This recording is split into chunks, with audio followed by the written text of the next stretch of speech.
I pledge. I pledge. I pledge. I pledge. I am an NCAA student athlete. And I pledge to be a champion of unity on my team, on my campus, and in my community. I pledge to embrace differences and strive for inclusion and collaboration. I pledge to stand against racism, hate, and discrimination. I pledge to strive for love, care, and forgiveness.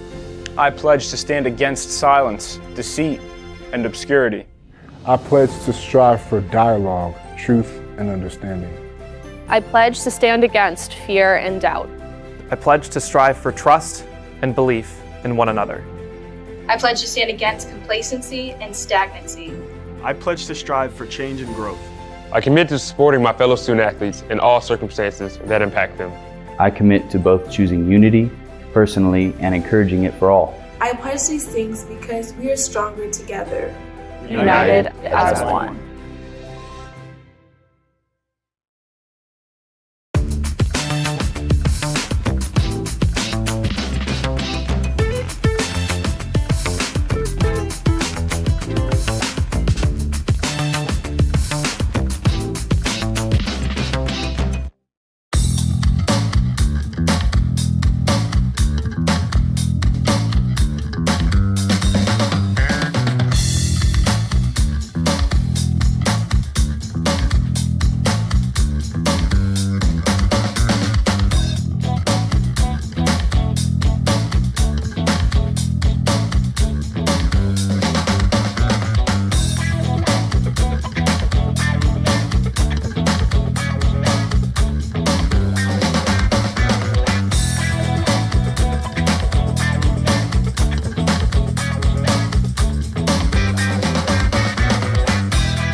If a champion can teach us anything, it's to stay hungry, to keep our resolve, and to prepare for what's next. So to the players in the college sports community who never stop believing, the end goal is in sight, the ultimate rally, a comeback for all ages. For the fans, the teams, and most importantly, the players. Let's bring on the next champion. We're ready.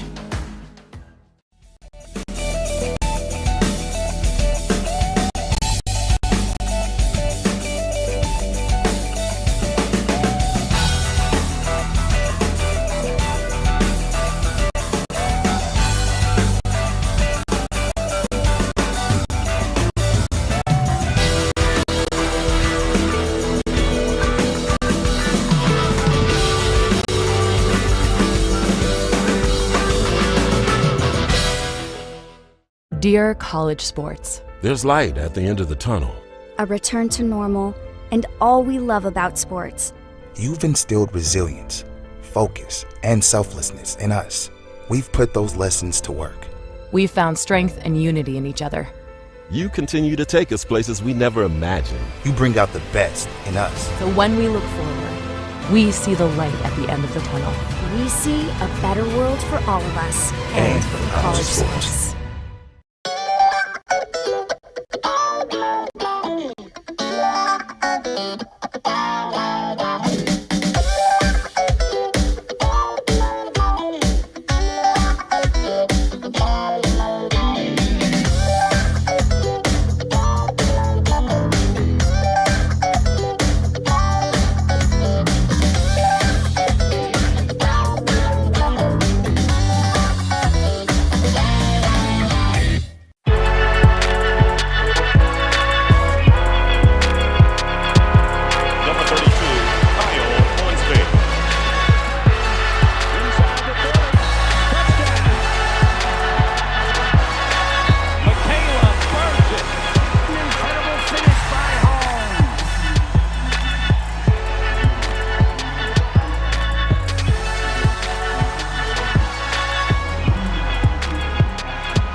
From Greensboro, North Carolina, we proudly welcome you to live coverage of the 2020 NCAA Division I Women's Soccer National Tournament.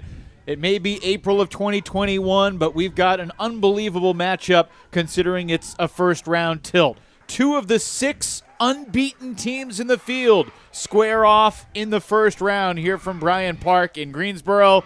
The USF Bulls out of the American Athletic Conference and the Central Connecticut State Blue Devils out of the Northeast Conference. Evan Lepler with Sari Rose. Privileged to be with you. And Sari, the committee has a sense of humor putting these two undefeated teams against one another. Winner gets Texas A&M on Friday. Your thoughts on this opening round matchup? Well, I think this is a fantastic matchup against, like you said, two undefeated teams, but both teams that have a history of knocking off opponents and getting to that second round. Both teams won game in the NCAA tournament last year, and we say last year in quotes because it was back in 2019.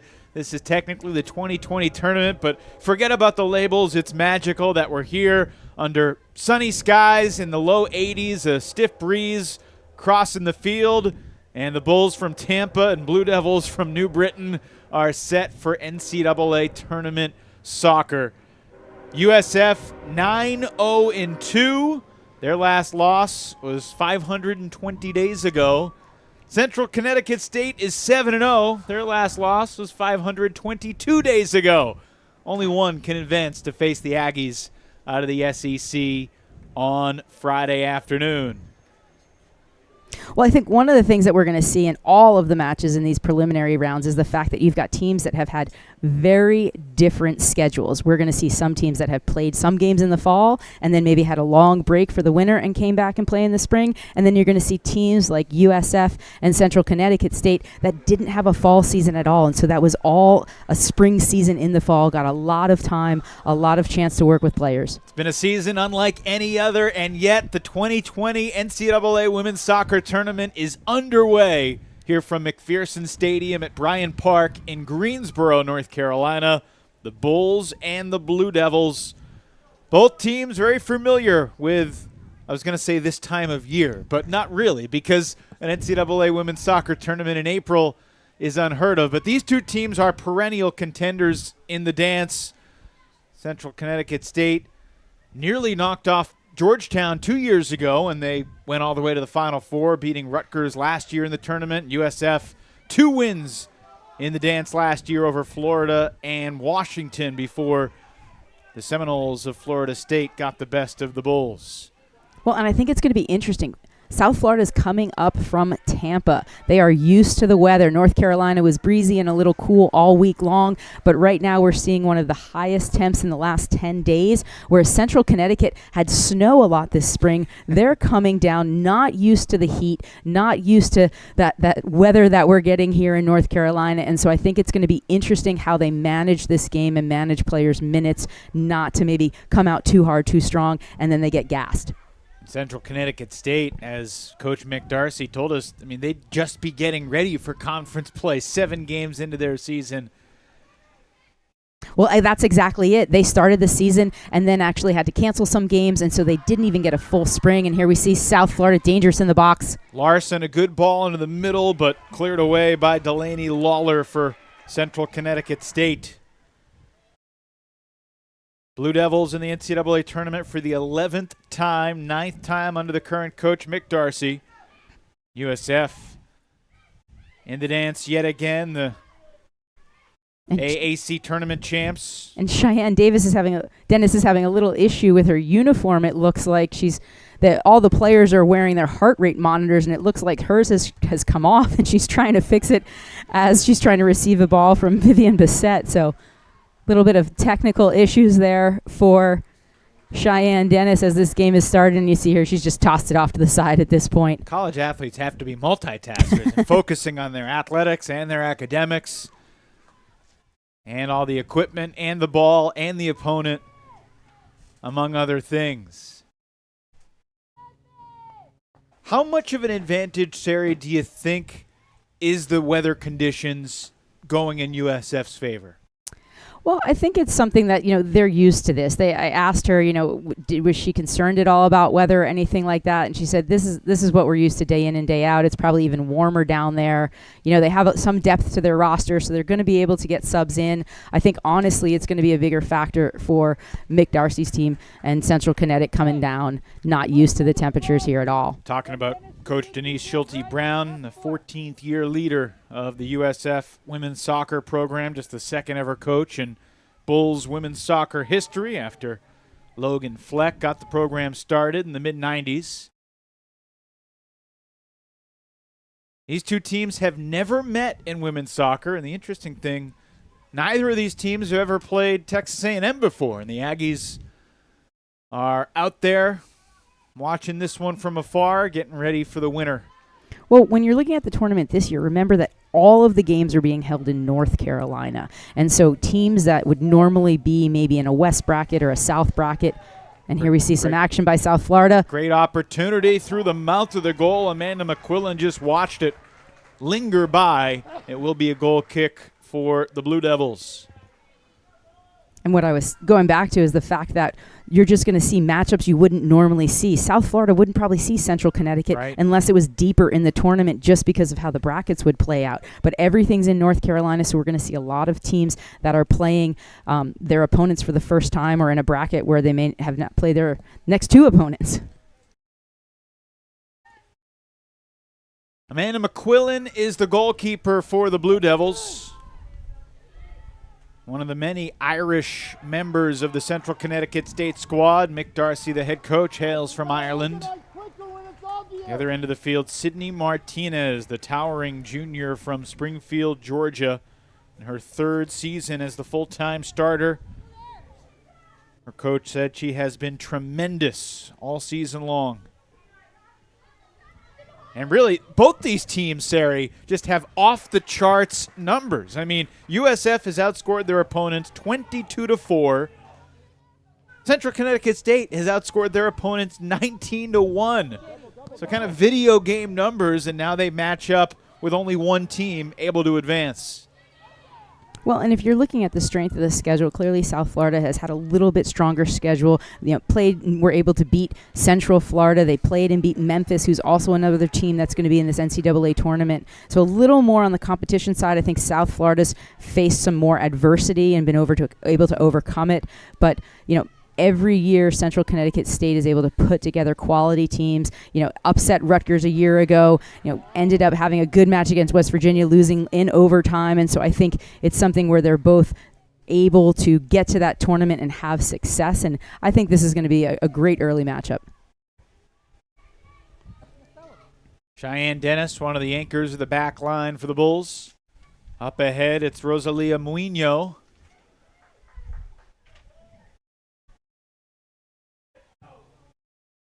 Switching fields and a good ball to the sideline handled by Kitching.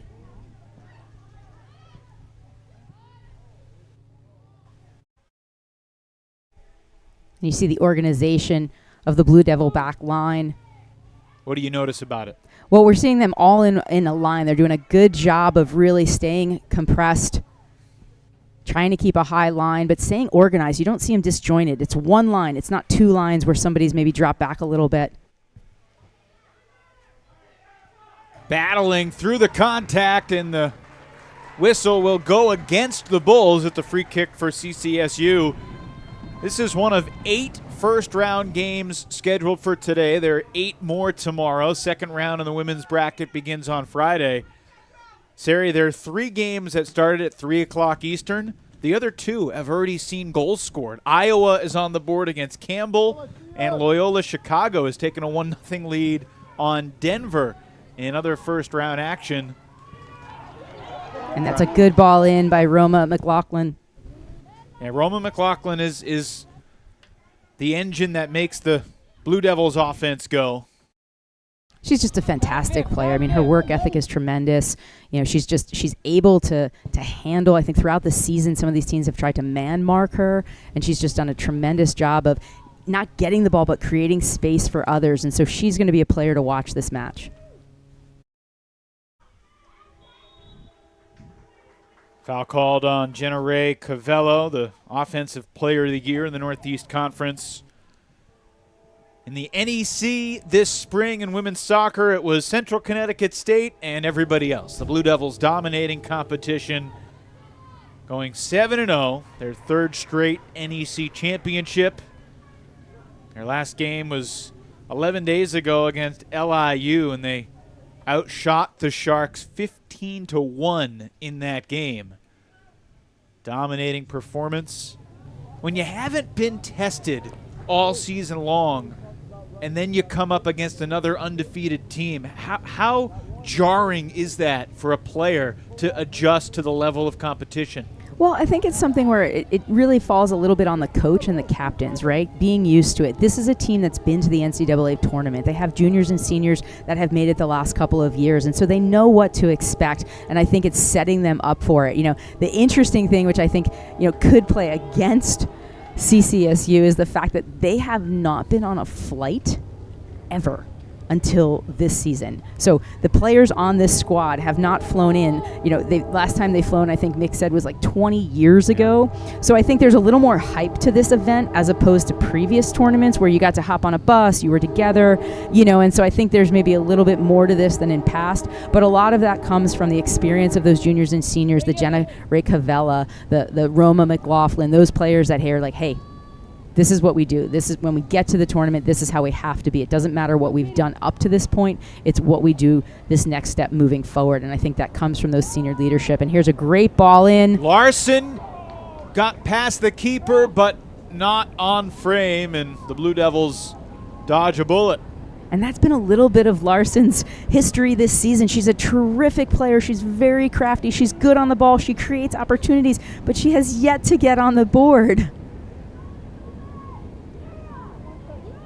Coach Hilty Brown saying it's something of a running joke right now for Larson. A little frustrated. She's been extremely unlucky. She'll trip on a breakaway. She'll hit a post.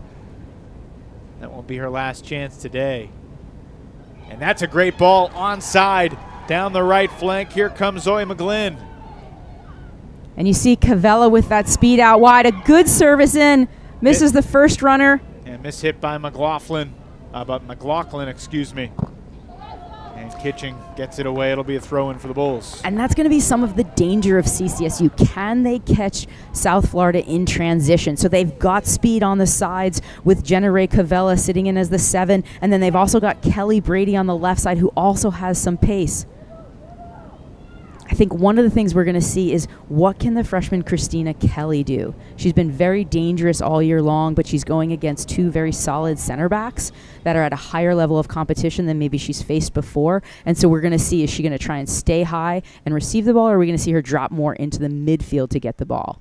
And she's definitely one of the players to watch. I know Coach Hilty Brown had an eye on her and was adjusting a little bit of what they were going to do based on how well Kelly came out today. Long range sharp by Bissett, whistles wide.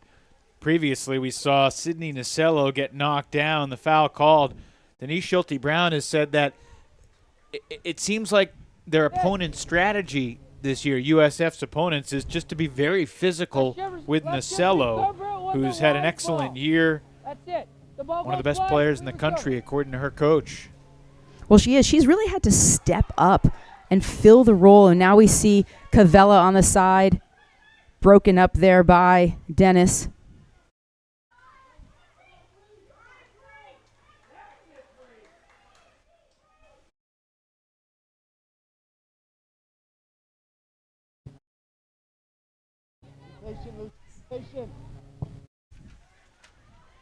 Fine spacing from South Florida. Bulls looking for their 10th win of the year, trying to make it 9 straight 10-win seasons. Kitching finds an open teammate in the middle, and that ball hit the hands of the defender, Brianna Williams. And this will be a great free kick opportunity for USF. Just a few yards outside the 18 as our referee, Stephen Foster, gets everybody organized. Here's a look.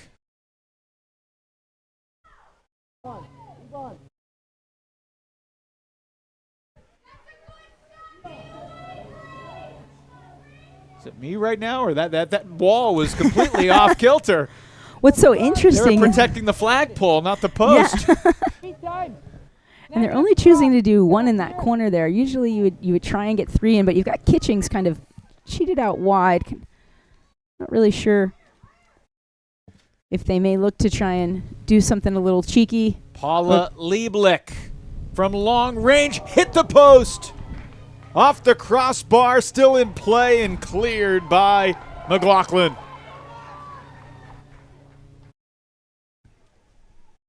Pretty good ball from Lieblich.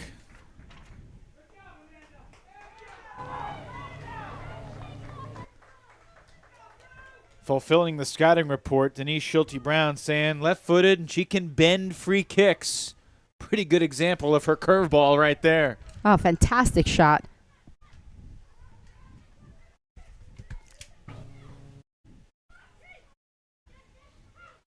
Kitching touching it back. Bissett.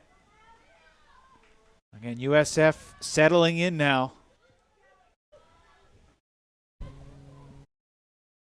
And you notice how Central Connecticut State's really trying to keep South Florida locked in on this side. They've got definitely have the possession, but they're trying to avoid that switch. And here we see that switch, and that is dangerous if they can play a little ball in.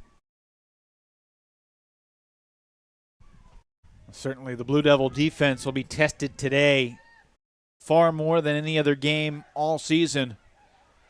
That includes the goalkeeper, McQuillan. Although not much of a test there as that shot sizzles about 10 yards wide.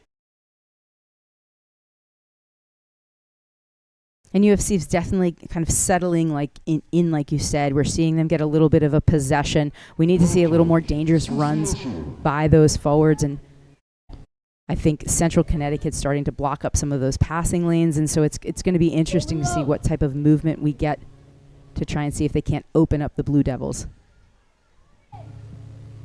Amanda McQuillan has not allowed a goal all season. The lone goal against the Blue Devils came against the backup goalkeeper, Caitlin Murphy. She's on, Luke, she's on. And a good job by there to Han, just breaking up the play with McLaughlin. Roberts concedes the throw-in. Pretty deep into USF territory. Watch 7, watch him play it off of 7. Bardez tosses it in. Oh, excellent defense there. And now the Bulls will look to counter. 2 on 3. Now 3 on 3. Wagner joins the run. Here she comes, open on the right side. Wagner cuts it back from long range, and she did not swerve that ball the way she wanted. No, it's just she stepped a little bit wrong, couldn't get her hips around, but a fantastic run by Wagner. And I think what she was hoping for is could that ball get played in a little bit of a front of her. It wasn't necessarily the best ball into her. She had to slow down, and for some reason it was there deflected, and looks like it's going to be a corner kick. Did you see a deflection there? I didn't. It was really, I felt like she just kind of didn't set right. Right? It's just out in front of her too much. And it looks like they both ducked. Well, a fortuitous opportunity for South Florida on it. Over the crossbar.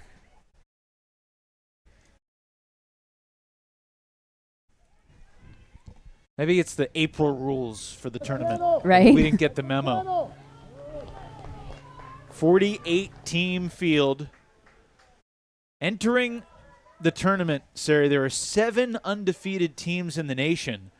Ironically, only 6 of them made the field because South Dakota State had a 12-0-5 season that included a penalty kicks loss and a shootout in the semifinals of the Summit League, and they did not get a bid. Denver took down Omaha, who took out the Jackrabbits.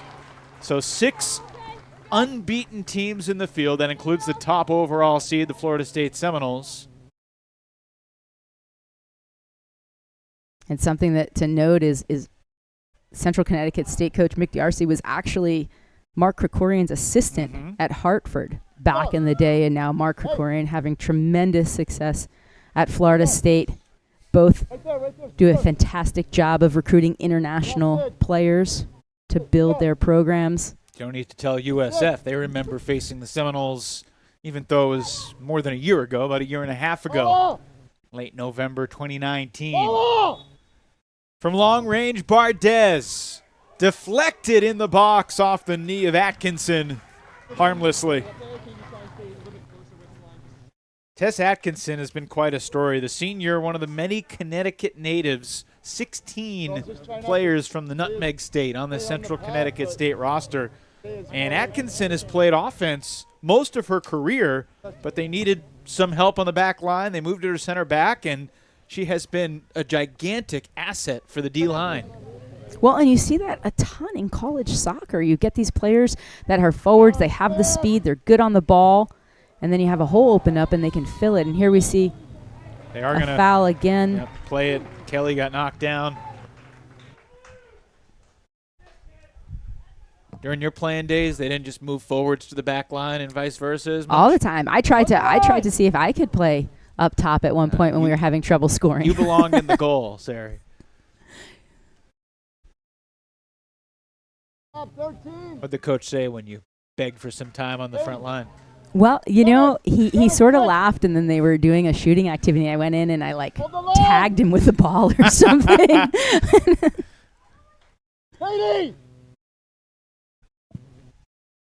Looping ball in front, bobbled but held on to by Sydney Martinez.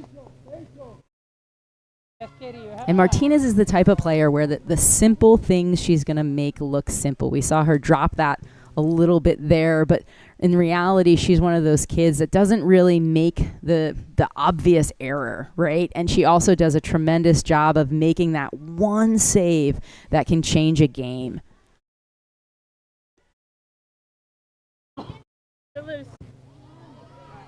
Ball intercepted. Zoe McGlynn jumped in the passing lane, but then the other number 8, Muino, took it right back for the Bulls. USF in their 4th straight NCAA tournament. They've been in the big dance 6 of their past 7 years under Denise Schulte-Brown, the native of Grimsby, Ontario. One of the reasons there are a bunch of Canadians on this USF roster. Basically Floridians and Canadians versus Connecticut natives and Irish girls. Reflections of the 2 head coaches and the nice job they've done recruiting their backyards in more ways than one. And I think that's what we want to see South Florida do more of. Han's doing a good job of really sitting in as a traditional 6. She's been open a ton, and I think can they switch the ball into her, and can she get some movement to change the point of attack? They keep kind of trying to drive down the same side, and I think they'd be effective if they could try and switch the point of the attack and get that ball out wide to Nacella's side. Going down in the box, but the foul is going to go against USF. They may have bumped heads. And we'll stop the clock. 2 players slow to get up. It's Delaney Lawler for Central Connecticut State. And I believe Katie Kitching for USF. And with the clock stopped, both teams hustle to the sidelines to get a little hydration break near the midway point of this first half. That tells you a little something about how it feels down there on the grass. By the way, the field looks great, Sari. Yeah, the facilities crew here under Ronnie Kreitz has done a tremendous job of not only getting the grass in order, but you can see that the lines and just everything around is really, they've done a good job, the city of Greensboro, trying to beautify the whole complex for this event. We'll have action here from Bryant Park in Greensboro. And the women's side today, tonight, and Friday. And men's action scheduled Thursday and a triple header on Sunday as North Carolina hosts the NCAA men's and women's soccer tournaments concurrently here in late April, early May of 2021.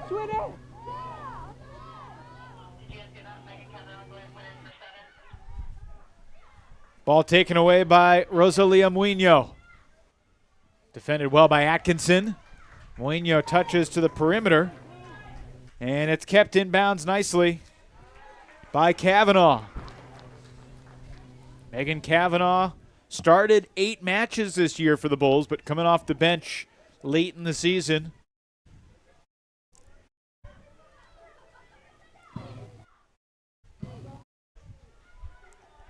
And Mouinho touches carefully. Hahn all the way back for Bissett.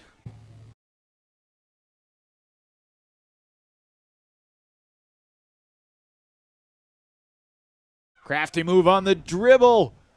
And here comes USF. Beating one defender after another, and the cross denied. And we haven't said Nasello's name a ton, but that is why Schulte Brown thinks she's one of the best forwards in the country, because she can get the ball and beat 2 and 3 players. Very, very dangerous.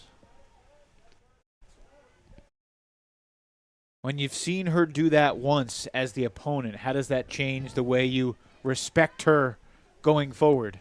Well, I think you're going to see 2 things. One, Central Connecticut State's done a good job of trying to get numbers behind the ball. So when you see a player receive a ball, there's usually not just 1 but 2 players collapsing down to try and provide pressure and cover on that ball. But 2, you may give her a little bit more room because you don't want to get too close and then she cuts you and beats you. And so I think we're going to see individually players being a little more cautious of getting caught stabbing, but also collectively making sure that they are getting numbers behind that ball.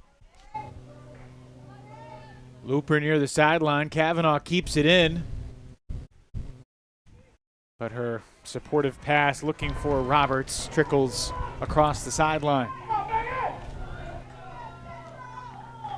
Neither side has had an amazing scoring chance yet, Sari. Certainly USF has had 60-65% of the possession. Well, I don't think we've seen McLaughlin on the ball enough attacking. And we'll stop the clock. And the referee reaches into his pocket and pulls out the yellow.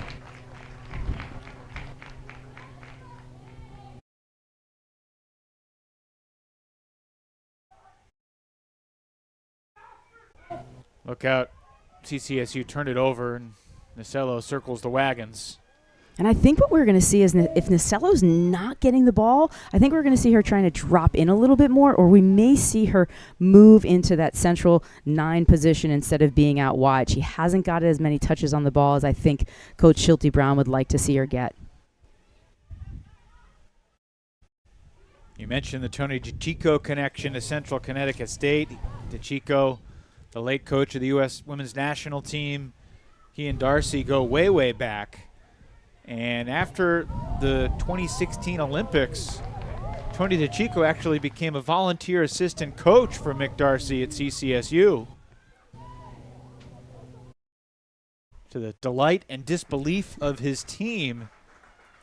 Well, and it was such a fantastic story. You know, Coach Darcy and I go back years and years, and he was just saying how, you know, Tony couldn't get to the first game, and so he asked if he could get the live stream, you know, and so then he watched the game, and then the next time he showed up for practice, he knew all the starters' names, and by the end of practice, he knew all the players who hadn't subbed into the game, and he just invested the time in getting to know them, even though he was just the volunteer. The first practice, his commitment. He beat the rest of the coaching staff to the practice. And greeted everybody coming down. That was how it was played I'm out. Tony DeCicco, and they're like, yeah, of course, we know who you are. So the first game that DeCicco went to, he got off the bus first at UConn and started getting the bags of balls off the bus. And Coach Darcy was like, no, Tony, our girls got that. He said, look, I know I'm the low man on the totem pole. I can do the grunt work. But for so many years, Mick was that kind of like second in charge with that camp, and that camp has just created not only so many terrific goalkeepers, but the number of those goalkeepers that went into coaching is just tremendous. And it's a testament to who Mick was, who, you know, Chris Ducar, who's been at UNC, was part of that staff. Kat Mertz, who's at Oklahoma, don't make that mistake. And, you know, and then also, like we said, I can't think, Tony DeCicco, you know, just what he accomplished is so tremendous. Again, the shaking up Kelly Brady gives both teams a chance to get a little coaching on the sideline and also some hydration. Still scoreless First half from Greensboro, McPherson Stadium at Bryan Park. Wonderful soccer venue tucked in the Brown Summit, North Carolina. This is the first of 2 games here today. Colorado and South Alabama will take the field at 7 o'clock Eastern time tonight. Winner of that game gets Oklahoma State on Friday. Pretty fantastic lineup of games here this week. If you're a soccer fan in the state of North Carolina, you've got some excellent ball to watch. That free kick bounces into the grasp of Martinez. If you're USF, you've had some more chances, and you've controlled the pace of play, but Central Connecticut State has shown an ability to counter that has to keep you on your toes defensively. Yes, for sure. And I think that's the biggest threat so far has been in that transition with the speed of Cavella and Brady out wide. Trying to make a run down the left side. And Nacella's got the pace to get on that. Nacello onside. Sydney Nacello. Her cross intercepted by Delaney Lawler.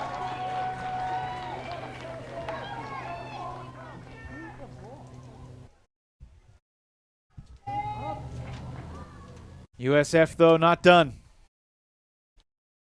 Hahn connects again.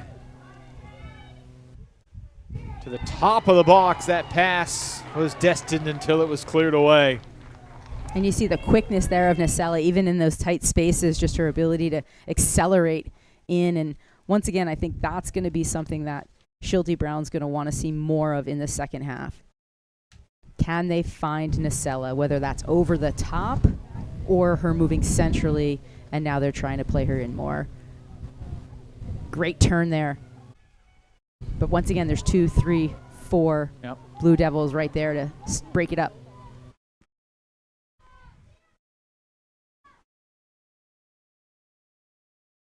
Kitching feels the pressure. Nicely done by Erica Bardez.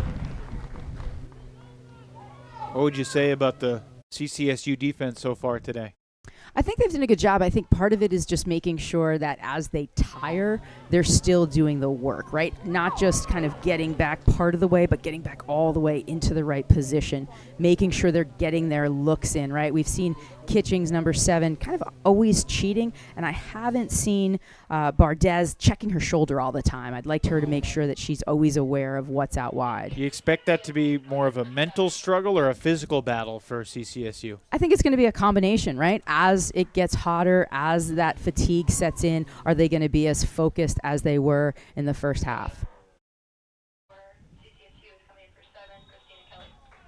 Down goes Nacello. And from about 30 yards out, maybe 35 yards out, the Bulls will set up for the free kick. In the 30th minute of the first half, still scoreless in this first round match.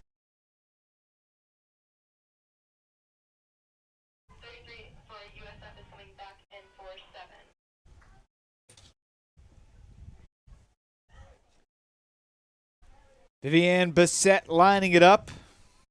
Center back from Montreal. Powerful right foot. And Bissett's blast blocked by the Blue Devils wall.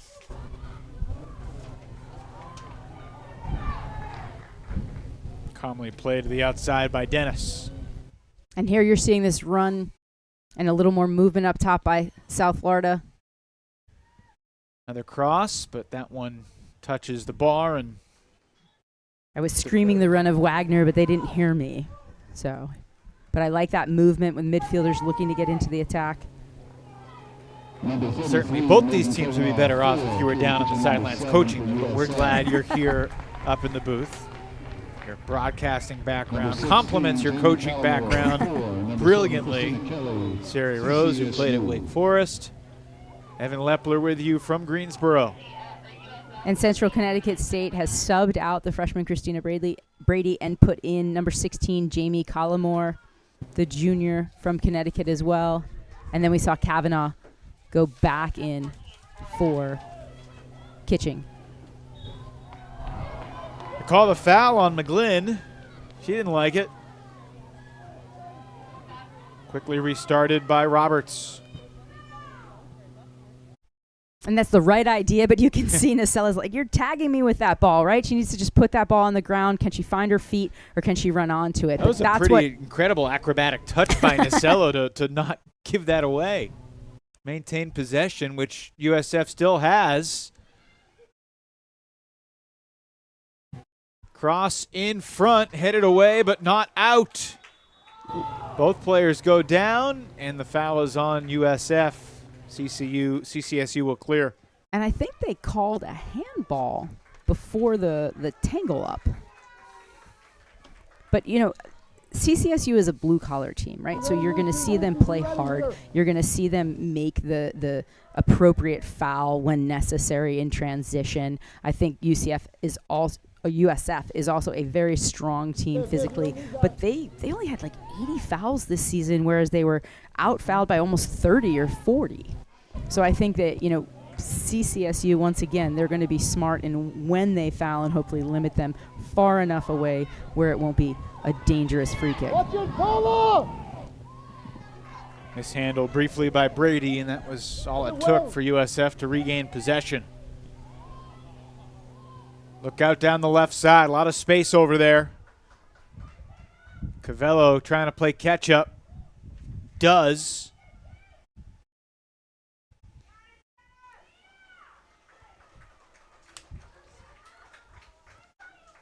Mick Darcy, the 21st season as head coach. Nacella just tossed that one in off the back of her teammate and regained possession. Another throw coming up. But Darcy said, just like you said, Sarah, they're a blue-collar school. You mentioned the fact that they flew down here on Sunday. The first flight they took, as you said, in 20 years, just after 9/11, when flights were dirt cheap. He said they got $49 flights to go play UMBC. He knows the differences in the scholarships and budget and everything. They're used to taking bus rides, but says his girls feel like superstars right now. Well, and I think that's something, once again, they are that team that, knows what they need to do and is kind of always fighting that underdog fight, even though they've had success. Coming into the game, we saw number 14, Sarita Thurton, who replaced Solveig Larson up top. Mm-hmm.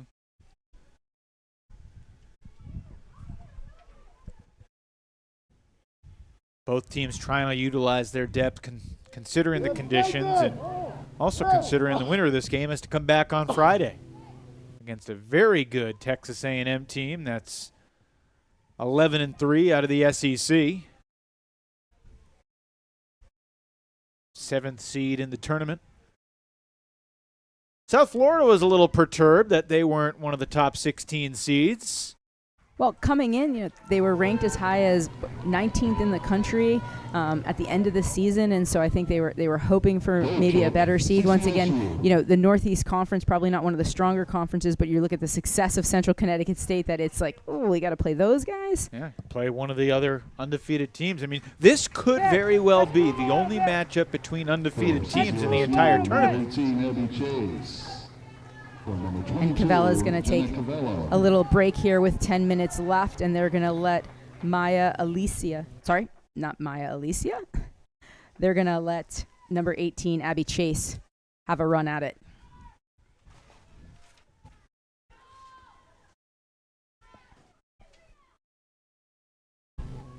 Sari, with all due respect to the Furman Paladins and the Siena Saints, like really the only chance to have another matchup of two undefeated teams is if it's Georgetown playing Florida State in the College Cup semifinals, or if USF can go all the way to the final. The Bulls and Blue Devils are the only unbeaten squads on their entire side of the bracket. But you look at it, Central Connecticut State's only had 7 games, sure, all conference games. So how do you evaluate them? Well, and that's the tough part, right? I think when we were talking to the coaches, there was a tremendous emphasis on the freshman Christina Kelly up top for CCSU. She's come in, didn't get a ton of touches. You know, I'm sure Schulte Brown's kind of adjusting. Look out here, Nasello trying to turn the corner, gets a left foot on it, and it will create a corner kick for USF. But it's limited. They're watching games, but you're talking to some coaches who, and even in talking to Coach Darcy, you know, he said, I've got some freshmen that I probably would have normally given more opportunities to see how they played, but I knew I only had so many games, and they were conference games, and there's so many teams that are going to the conference tournament that I couldn't really take chances as much as I would normally like to because we didn't have exhibition games or out-of-conference matches. USF's corner kick hangs in there. Top of the circle, shot blocked, and a long-range knuckleball spins its way over the bar, but it was deflected, and another corner will be awarded to USF.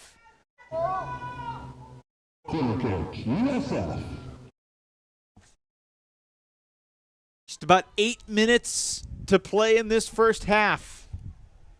The Bulls and the Blue Devils, first ever meeting. That ball deflected off a couple different bodies. Nasello tracks it down. And Sarita Thurton is wide open at the top of the box.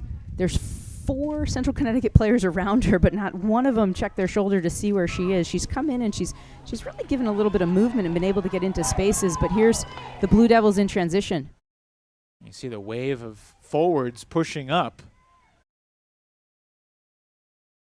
but unable to connect with them. And the foul around the midfield line. USF will restart.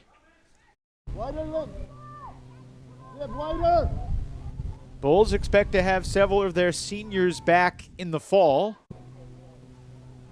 NCAA granting everyone a free season of eligibility. It's really throwing recruiting for whack. We talked to both coaches about that. Well, and it's so interesting because you're going to have players that are going to stay, which then makes, you know, your next class of players coming in. How do you work that? Which then your juniors will hope. What are they going to do? And so it's very much a snowball effect. And the fact that Division I hasn't been able to see players in person for more than a year. The next time that really players will be in person is probably back here at Bryant Park for one of the youth events. Both these teams. June 1st is the first in-person recruiting for Division I. Both these teams recruit so many international players too, and not easy to travel internationally right now. Hopefully getting easier. Beautiful move again. But the Blue Devils were prepared for it. Lawler intercepts. Brianna Williams, her clear deflected, but McLaughlin looking to the perimeter. And Nasella's doing so much work to beat multiple players, but then that final pass just not able to find somebody in the box.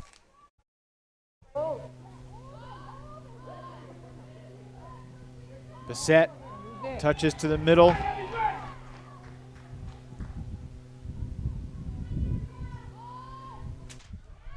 Wagner, physical play. It's going against Wagner.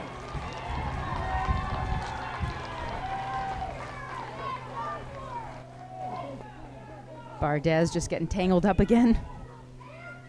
Not shy about the contact, Bardez. Jersey girl. 5'5" senior from Montvale, New Jersey. Watch the flick. Nice job controlling that loose ball. Nobody really home on that cross.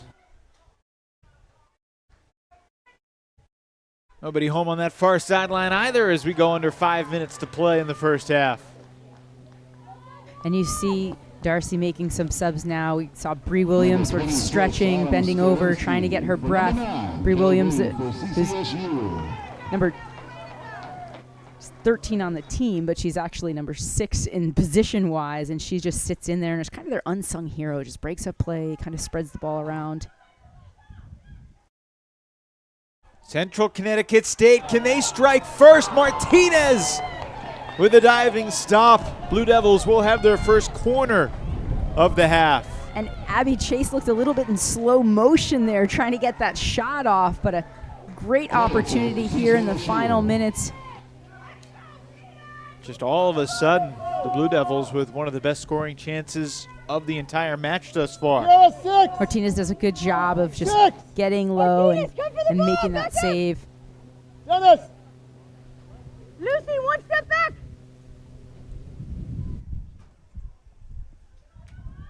You can see the wind. It's a crosswind. That kick went right into it. Nasello trying to initiate a counter the other way. Doesn't have a whole lot of help with her. Yeah, broken up by Dorman there. It's a beautiful ball, switching fields, connecting with Kavanaugh. Atkinson, a nice job getting back to thwart it momentarily, but that is going to be a whistle. And McLaughlin knows it, throws up her hand, yep. Just giving us a wave.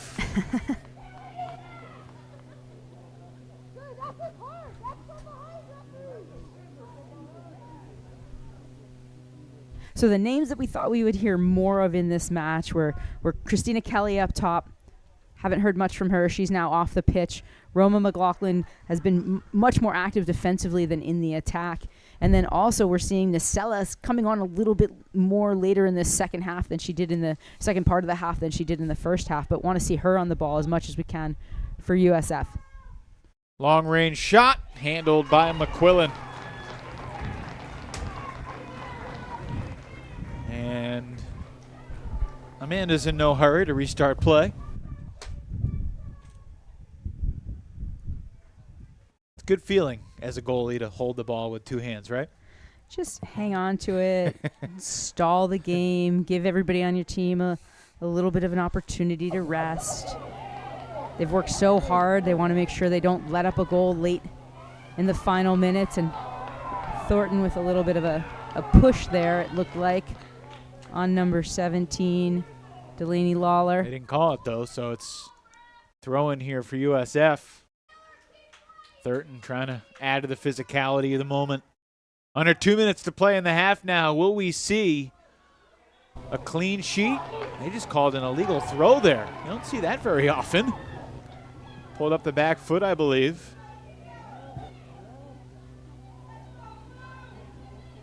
"100 seconds remaining in the half.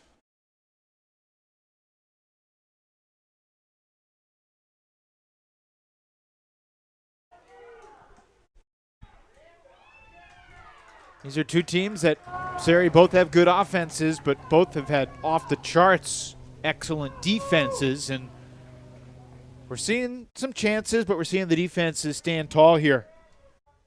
There's nothing here. Let's go, Sid. Side on, be ready. Elsewhere, Iowa leads Campbell 1-0. That's a true road game for the Hawkeyes in Buies Creek, North Carolina. And at the Matthews Sportsplex outside of Charlotte, Loyola Chicago and Denver are tied 1-1 late in the first half. Cross in front, just over the leaping head of Brianna Williams.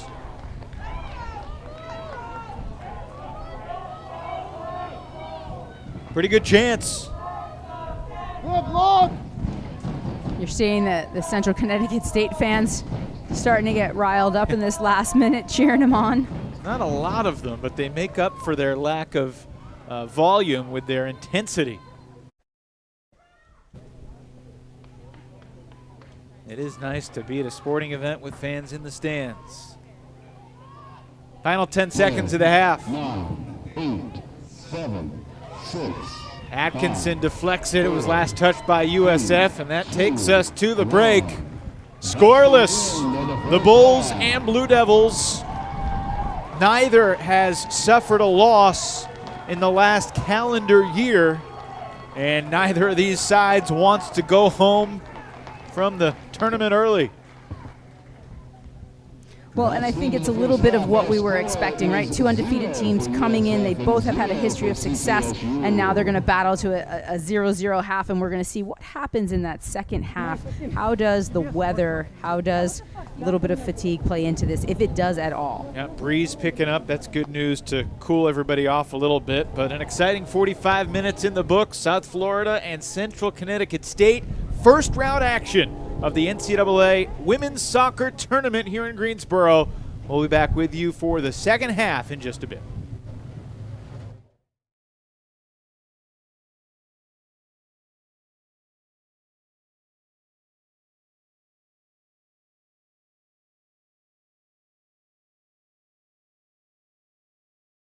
I pledge. I pledge. I am an NCAA student athlete. And I pledge to be a champion of unity on my team, on my campus, and in my community. I pledge to embrace differences and strive for inclusion and collaboration. I pledge to stand against racism, hate, and discrimination. I pledge to strive for love, care, and forgiveness. I pledge to stand against silence, deceit, and obscurity. I pledge to strive for dialogue, truth, and understanding. I pledge to stand against fear and doubt. I pledge to strive for trust and belief in one another. I pledge to stand against complacency and stagnancy. I pledge to strive for change and growth. I commit to supporting my fellow student athletes in all circumstances that impact them. I commit to both choosing unity personally and encouraging it for all. I pledge these things because we are stronger together. United as one.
If a champion can teach us anything, it's to stay hungry, to keep our resolve, and to prepare for what's next.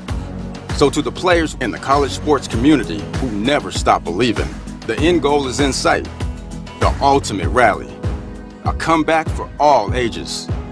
For the fans, the teams, and most importantly, the players. Let's bring on the next champion.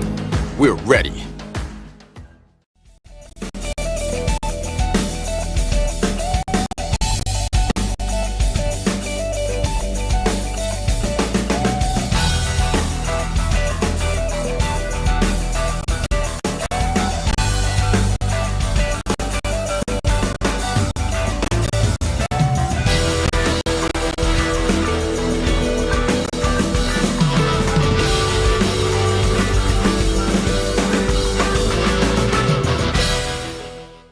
Dear college sports, there's light at the end of the tunnel.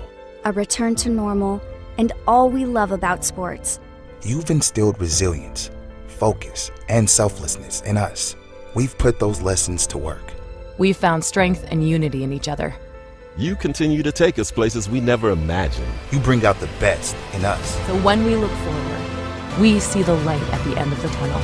We see a better world for all of us and for college sports.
I pledge. I am an NCAA student athlete. And I pledge to be a champion of unity on my team, on my campus, and in my community. I pledge to embrace differences and strive for inclusion and collaboration. I pledge to stand against racism, hate, and discrimination. I pledge to strive for love, care, and forgiveness. I pledge to stand against silence, deceit, and obscurity. I pledge to strive for dialogue, truth, and understanding. I pledge to stand against fear and doubt. I pledge to strive for trust and belief in one another. I pledge to stand against complacency and stagnancy. I pledge to strive for change and growth. I commit to supporting my fellow student athletes in all circumstances that impact them. I commit to both choosing unity personally and encouraging it for all. I pledge these things because we are stronger together. United as one.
If a champion can teach us anything, it's to stay hungry, to keep our resolve, and to prepare for what's next. So to the players in the college sports community who never stop believing, the end goal is in sight, the ultimate rally, a comeback for all ages. For the fans, the teams, and most importantly, the players. Let's bring on the next champion. We're ready.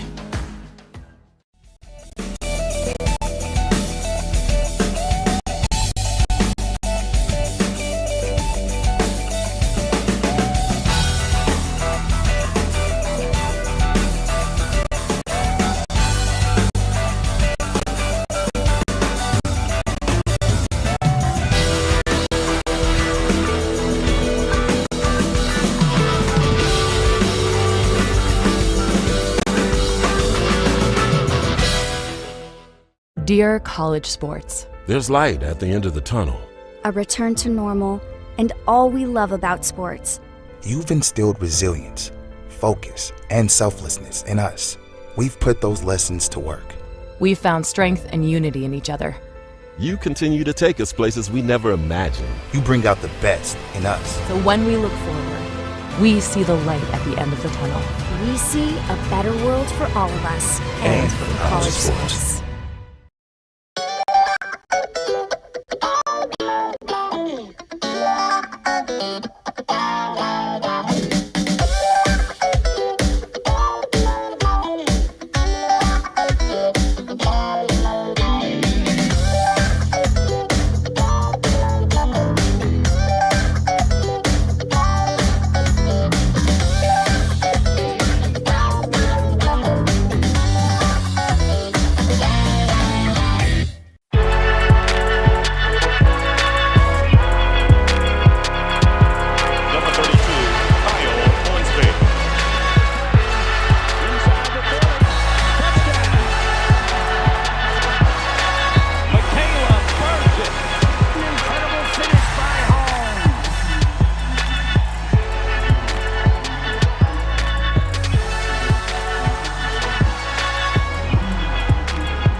Under sunny skies in Greensboro, North Carolina, second half between the South Florida Bulls and the Central Connecticut State Blue Devils is coming up.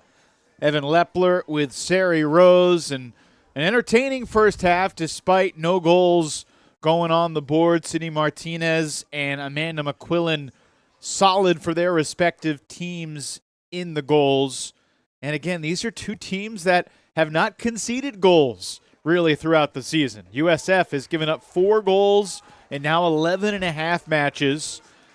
And Central Connecticut State has allowed just 1 goal in now 7.5 matches. So something's got to give. Or will we end up in PKs for the right to face Texas A&M on Friday? Both coaches envisioning breaking through here in the next 45 minutes. Two coaches, Denise Schulte-Brown and Mick Darcy, who have been in the game for a while but hadn't really crossed paths a whole lot. Certainly both confident in their teams, proud of what they've been able to do during this season of unprecedented circumstance. And here we are, second half of the NCAA tournament. Yeah, it's April 27th, but who really cares? Sari, it's an exciting second half ahead with two good teams trying to break through. Well, and I'm interested to see what sort of changes are going to be made in this half. Like we said, some of the star players that we were looking at didn't get as many touches, and so can they make adjustments to see if they can find Roma McLaughlin? Can they find Christina Kelly for CCSU? Are they able to switch the point of attack more for South Florida, and can they get Nacella into goal? She's done a good job of getting end line, kind of just playing that ball in, maybe gets her head up a little bit and sees if she can't pinpoint somebody out. But a credit to CCSU for getting numbers behind the ball and really making it so difficult to find an open player in the box. Second half underway. The wind has been a factor, and while it is something of a crosswind, it's also blowing left to right from our perch and yours too. So USF had the wind at their backs in the first half. Now they're kind of going into this diagonal wind in the second half. You went for a little stroll on the concourse. How'd the wind feel out there? Yeah, it's a beautiful day. You know, this past weekend it was kind of nasty, raining across the Carolinas, and now it's sunny. There's not really a cloud in the sky here in Brown Summit, North Carolina. It's a beautiful soccer day. Yeah, it is perfect. Good ball control. USF's Wagner. Touch to the outside, and now showing off their possession. Kitching.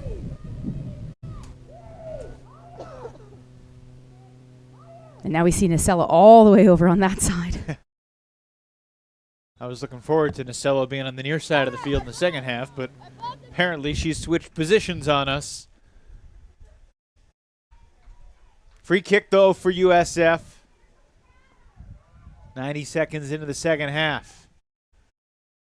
Nacella's cross blocked, and that'll go over the fence.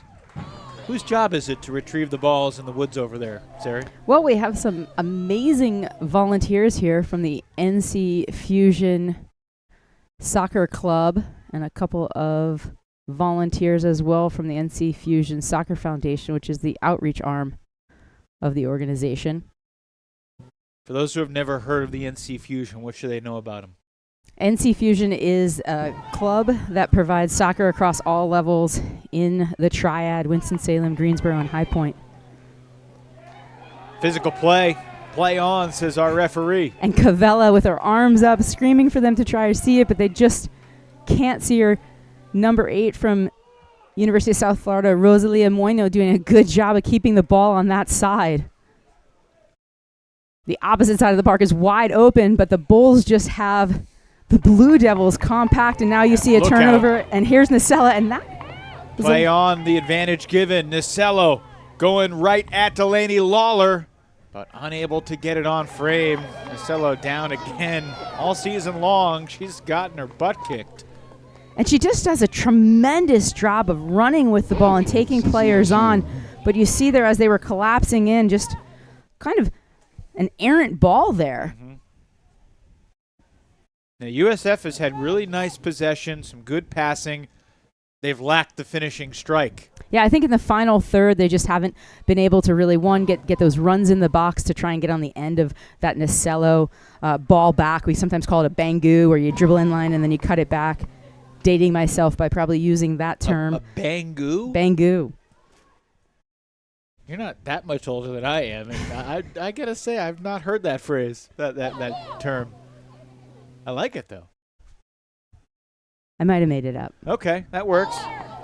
So does that pass to Lieblich, and the shot saved by McQuillan. And that was one of those awkward where you thought she maybe should have gone a little bit further and cut it back, but it was sort of like a cross shot that tweener ends up getting on frame and forces the goalkeeper to put it over, and now you see the Bulls with a corner kick. Tremendous save by the Northeast Conference's goalkeeper of the year, Amanda McQuillan. Another corner high in the air, headed by Atkinson, still lingering in the box all the way out to Kitching. Chips it into the middle.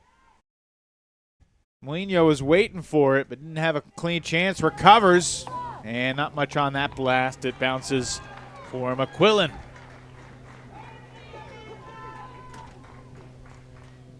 Tell you, Central Connecticut State's defense, they're doing enough. They're getting in the way. Well, and I would say both defenses are doing a really good job of trying to, limit the ability to change the point of the attack, keeping players on one side.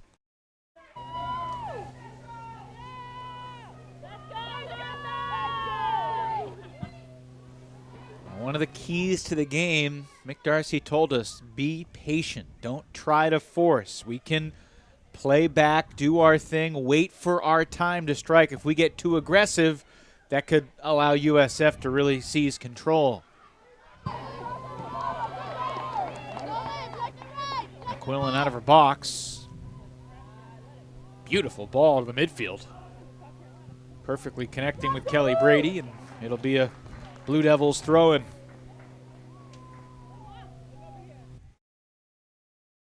Again, both these teams advanced in the first round of the NCAA tournament in 2019. A journey and an evolution that for CCSU really began 2018 when they had a lead with about 20 minutes to go on the Georgetown Hoyas. Unable to hang on in that game, losing in double overtime. Well, and what Davey Nolan's done with the Georgetown team has just been fantastic over the years, really built that program up from limited resources to now just a perennial powerhouse. They are one of the 4 other undefeated teams entering the tournament, in addition to the 2 that we're watching here. The Hoyas 11-0-1, and yet somehow that was only good enough for the number 13 seed in the field. They'll take on the winner of the South Carolina-Montana game that's scheduled for tomorrow at Gillette Field in Wilson, North Carolina. Venues across the state: Wilson, Cary, Wilmington, Greenville, Winston-Salem, Buies Creek, Matthews, and a couple venues in Greensboro over at UNCG and here at Bryant Park.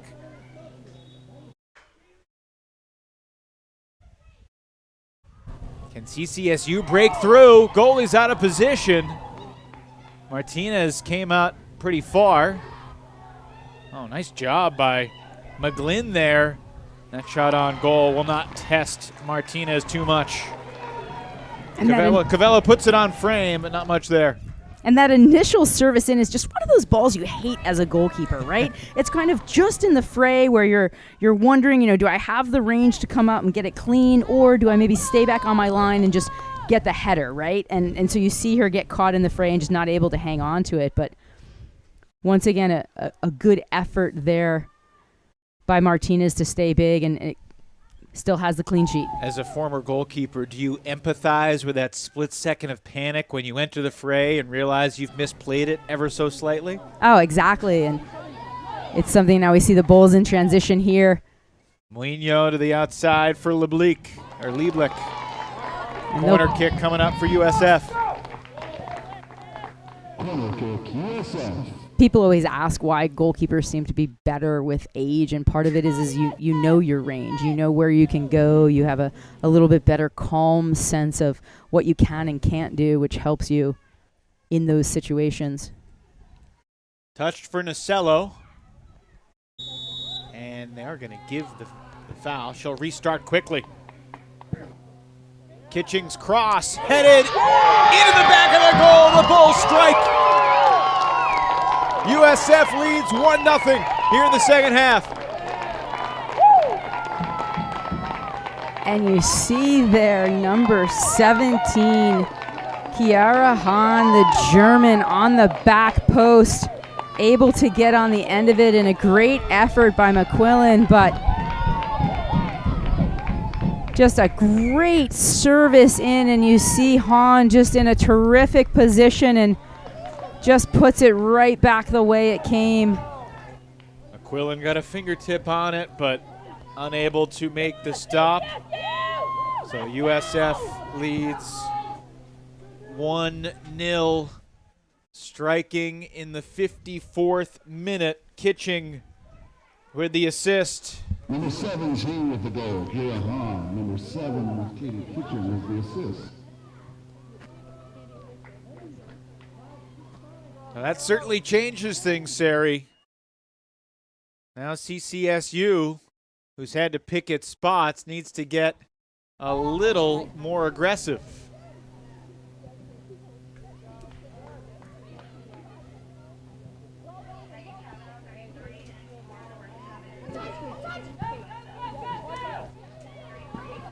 Hahn's first goal of the season, by the way.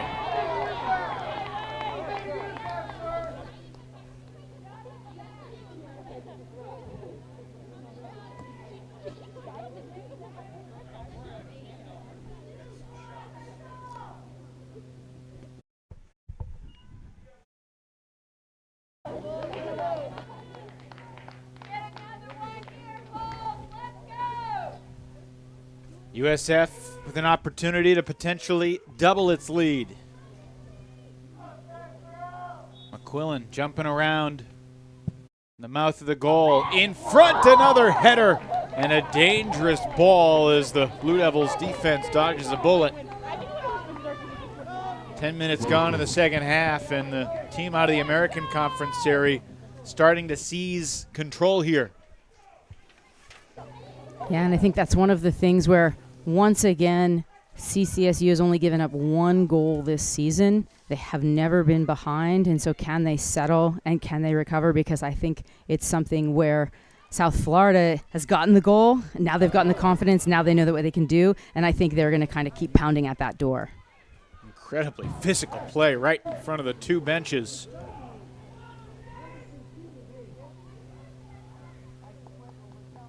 Dorman tosses it in.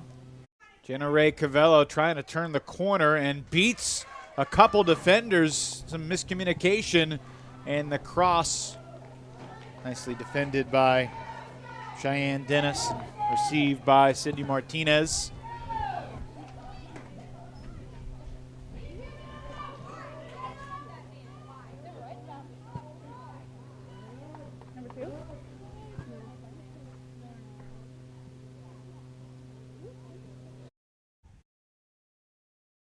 Bissett over to Dennis.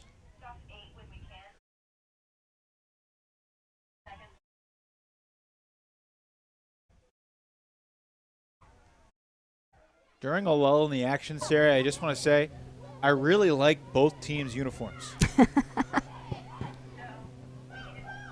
CCSU's aren't great for the numbers as a broadcaster because you can't really see the one in the front. You got to wait for them to see the back, but despite that, they're good looking. Oh, their style for sure. Good looking stuff. Good looking kits is the word I was looking for. And here we see South Florida, now that CCSU's dropping back, right? They haven't really pressed. They're trying to save their legs. But can we see if South Florida can possess and then, penetrate and then switch the point of attack? Nasella's back on the left side, though.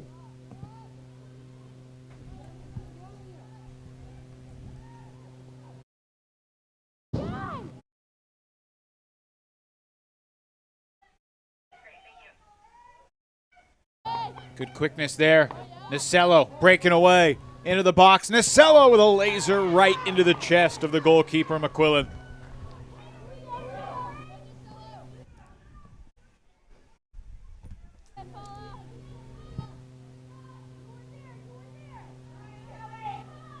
Anytime Sydney Nasello gets her feet on the ball in space, it's scary, although this has to be scary for USF. Unable to keep it in bounds. It will be a corner kick. Let it roll. We'll see what the Blue Devils can do with this offensive chance. There's 7 games in the Northeast Conference Series. Central Connecticut State took 44 corners. They only had to defend 6. I was talking to the Mount St. Mary's coach, and she was saying that she didn't think they got a single corner in their semifinal match versus the Blue Devils.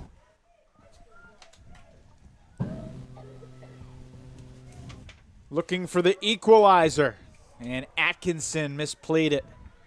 Trying to get the header on it. Former forward up from her now center back spot. That one last touched by Katie Kitching, the senior from Great Britain.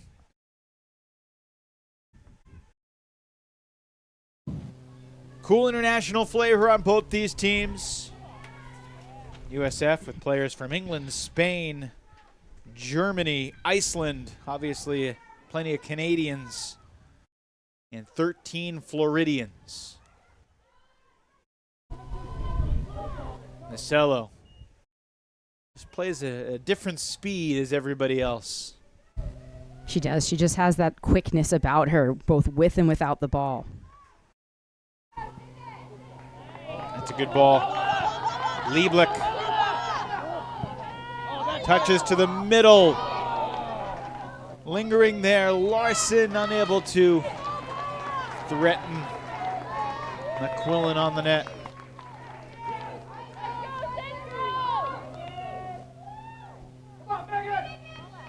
You can see USF starting to generate a little bit more space in the front third.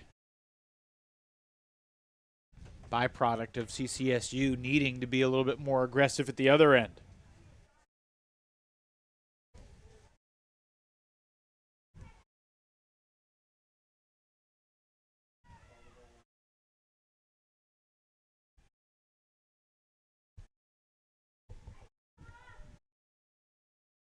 Atkinson just blasted out of trouble. About a half hour of soccer left, Sari. Still lots of time for the Blue Devils. But I also would be lying if I said I wasn't starting to think about the Bulls and the Aggies on Friday and thinking about what the Texas A&M coaching staff is pondering as they watch USF do their thing here today, and diving into Bulls film. Sydney Nasello will certainly be near the top of the scouting report. That slip pass looking for Lieblich.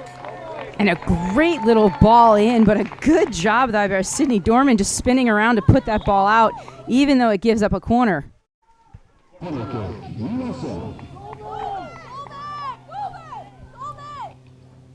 Number 13, through the third and 4. Number 9, Solveig Larson.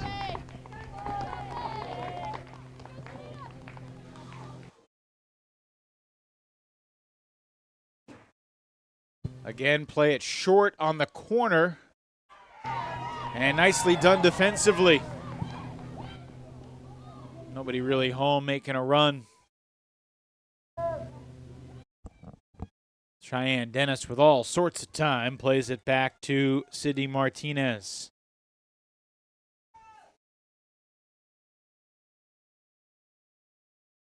Certainly not much in the shaky department so far with the 2 center backs, Dennis and Bissett. Veterans, experienced players in the back line for the Bulls. They have been very steady.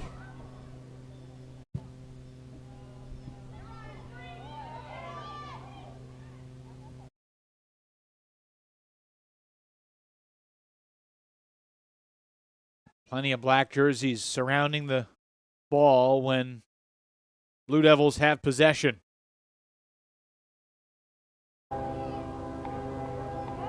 One of the charming flavors of Bryant Park, McPherson Stadium, is the blare of the train as it roams by. It's a staple of the facility.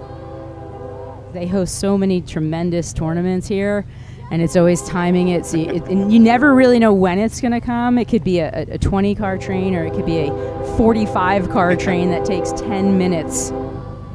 Probably notice it more as a broadcaster than as a player. Nasello chested it down. Again, circles the wagons. Got that ball on a string. Finally poked away, but yielding, I believe, another corner right by the flag.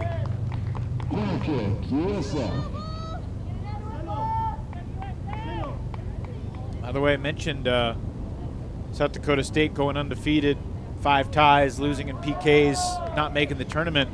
Denver, the champ of the Summit League, has scored back-to-back goals and now has a 2-1 lead over Loyola Chicago. Matthews Sportsplex.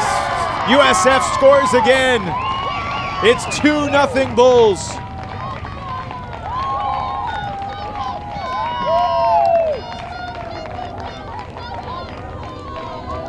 And you see the pointing to the stands there. Arm around Nasello. We'll see the replay here. But a tremendous effort there by number 10, Paula Lieblich.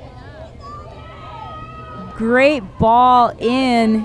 It gets deflected out, and then here just the volley buries it into the back of the net, and McQuinlan knowing there's not much that she could do on that. But a fantastic goal there by number 10, Paula Lieblich, the senior from Spain. Her 5th of the season, Sari, and after we played scoreless soccer for almost an hour, goals in the 54th minute from Hahn and the 64th minute from Lieblich have created some separation.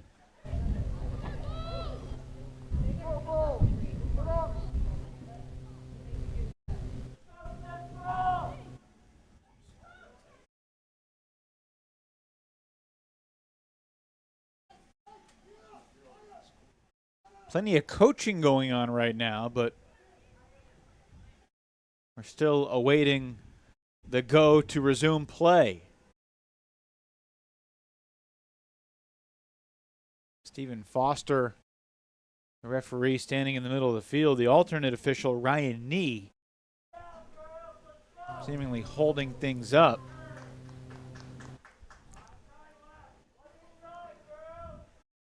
Have not gotten word of an official review, but they're trying to add some time back onto the clock. So they'll get that sorted out. Chance for everyone to catch their breaths, but USF out in front 2-0.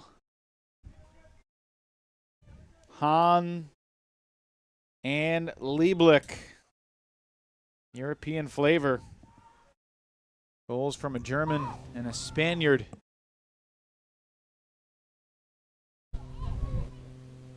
Well, now things really shift for CCSU.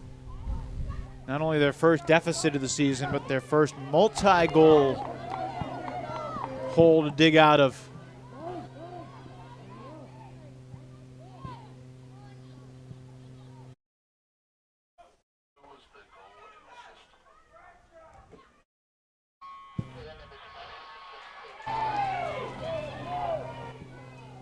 Trying to make something happen. Beset there defensively on Brady. It will be a corner kick. Corner kick, CCSU.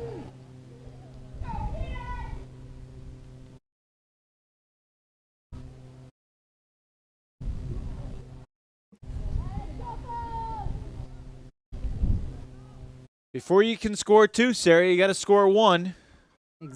Exactly.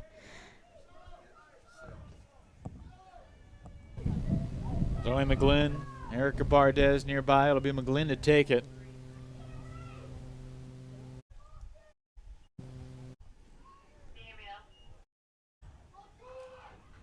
And an air ball sails over the entire pack. It will be a Blue Devils throw-in.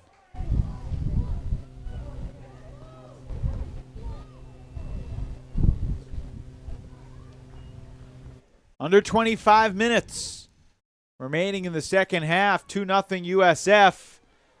Nobody home to do any damage with that cross. It was a pretty good ball.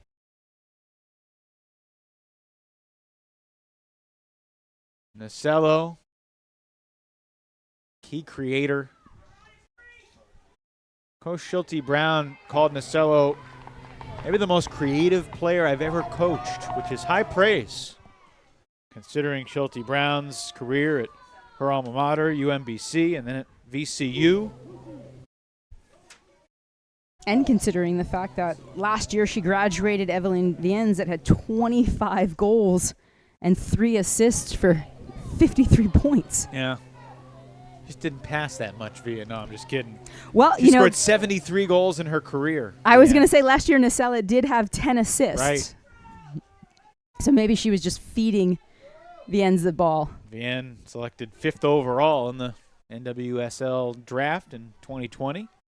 3-time All-American. Got to imagine she is a pleased alum getting word of the 2 second-half goals here today.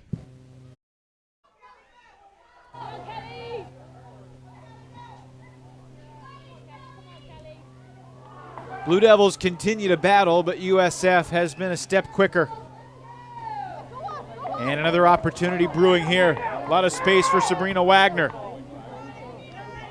Played it to the outside. Kavanaugh in pursuit. Shoulder to shoulder. And it will be a quick throw for the Blue Devils.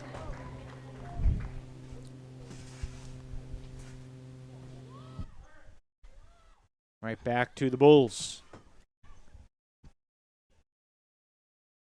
Well, and I think once again, there's 22 minutes left, almost 23 minutes left in the game. You know, CCSU's got to start to get possession of the ball if they can, and then they really need to try and see if they can't find those wide players with pace. We're really seeing them drop in, and at this point they're down to, they want to see if they can get moving, but they've got to get numbers up, and we see you've got Cavella there making a run, and everybody's sort of just slowly following behind her. We haven't seen them breaking out of the back, and I think part of that is just the heat and a little bit of that fatigue.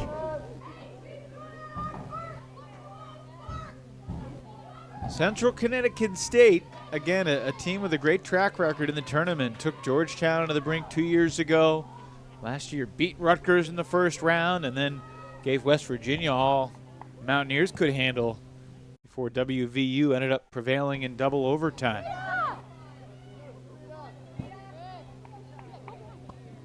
Sydney Nasello.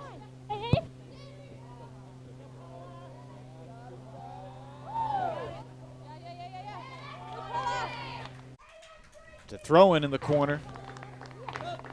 And that's what they like to see, getting number 10, Lieblich, that left back, getting her into the attack. She's the one who likes to come forward. Nasello, slight miscommunication there.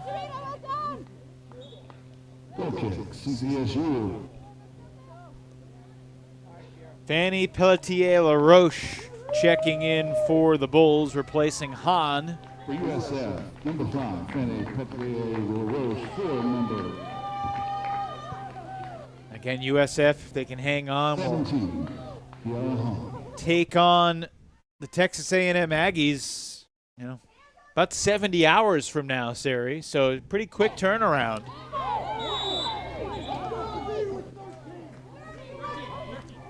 Mourinho and Lieblich not thrilled with the physicality.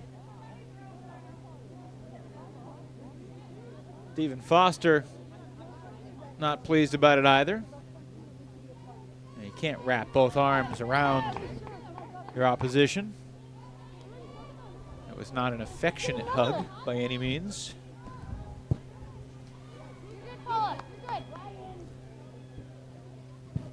Long range missile into the goal! The play of the day right there on the long-range laser. 3-0 USF.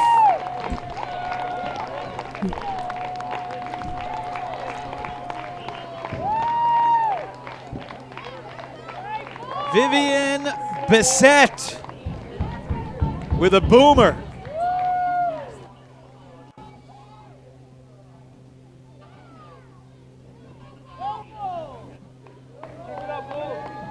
Beating McQuillan to the near post.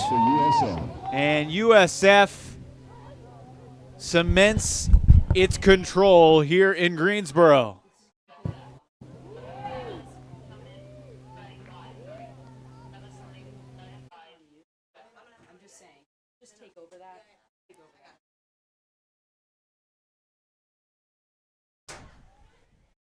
So desperate times here for Central Connecticut State. Scoreless at the half, some key adjustments, and that final finishing touch. I mean, that was a 35-yard, maybe more, boomer from Bissett. Her third of the season.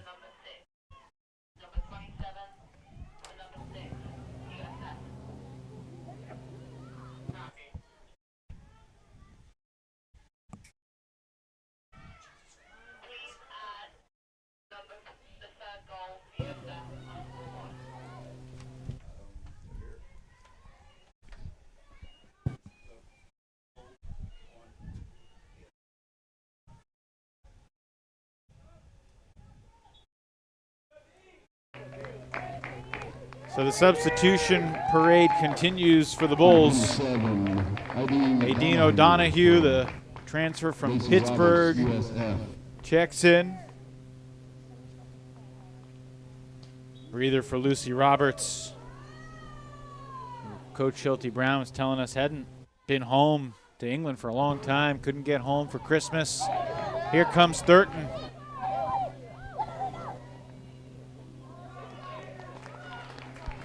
Just a dangerous threat off the bench.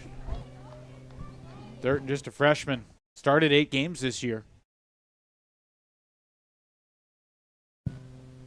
One of the many impactful Canadians. All 3 goals, Sari, coming from international players. From Spain, Germany, and Canada. The nature of the college game and 2021, even though it's the 2020 tournament. We've been over that. Trying to make it 4-0 and nobody home on the cross until Lieblich was looking for Wagner, but just didn't have the step in there. But we're seeing now in the second half, Lieblich really able to open it up and getting forward and getting into the attack. And you know, you talk about the change in the game, and I think part of it is there's so many Division I and Division II universities now that are offering scholarship. And so even though there's tons of players out there in the U.S., coaches have to get creative, right? Because they need to find players. And so we see the long-range shot there by Larson. It worked once. Sorry, the Kitchings. But I think it's something where we have, and it's been an evolution, right? At first, coaches were able to look at the U.S., and then it was like, okay, well, now we are going to recruit in the U.S., and we're going to recruit in Canada. And then you started to see some of these mid-major schools, and I think Schulte Brown talked about even when she was at VCU, having to look international because there were some tremendous players overseas that they could bring in and were comfortable going to these little parts and little places and schools that maybe weren't the big name Carolina or a Stanford or a California because they were European and they wanted to come to the U.S. and play. And we see Thurton playing the ball across. And that's still in bounds until now. It rolls across the end line. Kitchen was making a valiant effort for it, but just not able to do it.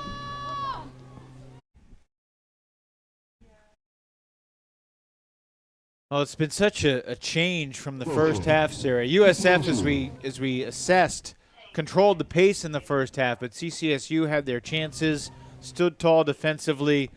It has been a different, vibrant energy from the Bulls since halftime.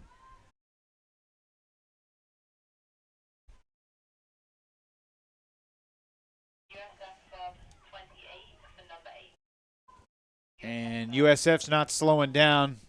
or cooling off the aggressiveness at this end of the field. A whistler over the bar.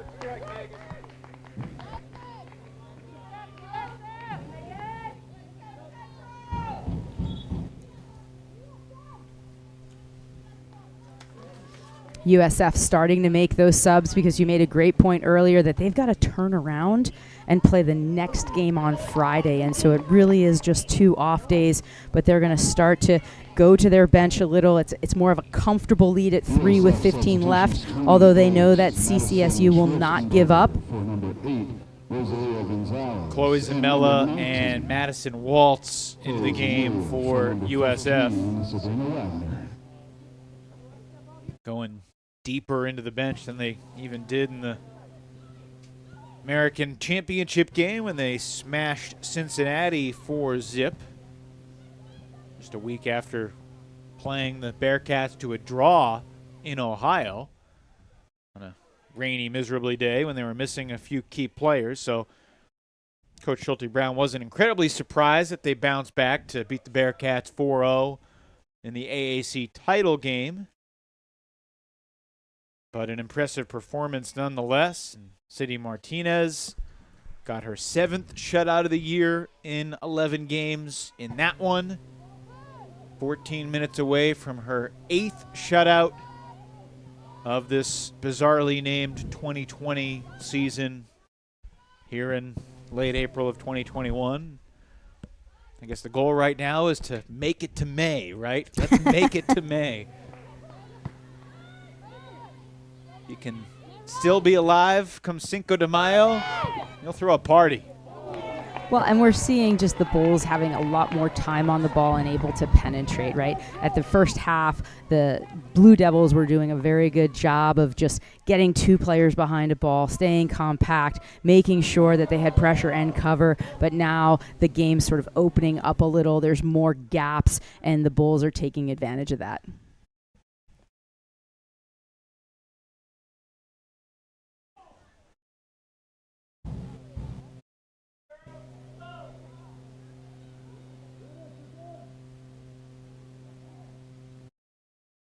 Second round action in the tournament in the women's side will be Friday and Saturday, the 30th and the 1st. And for USF to make it to May, they're going to need to win on Friday and advance to a May 5th third round game. Once you get to the third round, all the games will be in Cary at the wonderful Wake Met complex that has hosted several College Cups. This will be the 5th time in the last 11 years that the Women's College Cup will be decided in Cary, North Carolina. Great soccer venue. Men's College Cup was there last year as well.